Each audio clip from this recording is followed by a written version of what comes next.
बस हमारा मसला यही है, ग्रेवयार्ड के लिए हमें ज़मीन नहीं है, हमें ग्रेवयार्ड चाहिए, ग्रेवयार्ड के लिए हमें ज़मीन चाहिए।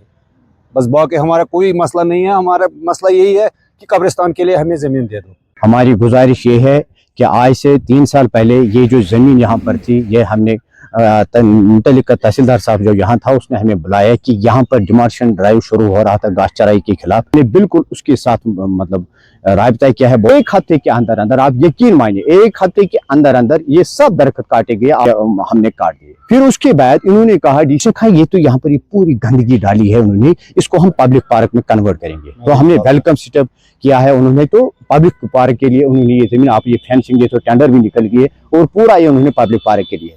लेकिन इसके साथ साथ हमने उस वक्त किया पब्लिक पार्क के साथ साथ हम हायर सेकेंडरी के लिए और भी 10 कनाल दे देंगे। उसके बाद कब्रिस्तान के लिए हमें जमीन रखी है और उसके बाद हमने मैरिज हॉल के लिए, जो इस वक्त सबसे बड़ी अहम जरूरत है इस वक्त के लोगों के लिए।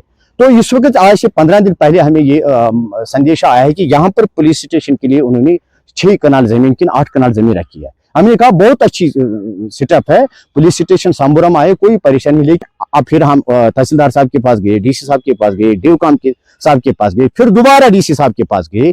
तो उस वक्त से आज तक हमारे पास कोई नजर नहीं आया है कि उन्होंने क्या डिसीजन लिया है। लेकिन डेमोक्रेटिक राइट भी हमारा है कि अगर हमने आला हुकाम के पास हमने बात छोड़ी है तो उनका भी फर्ज बनता है हमारी बात सुनिए।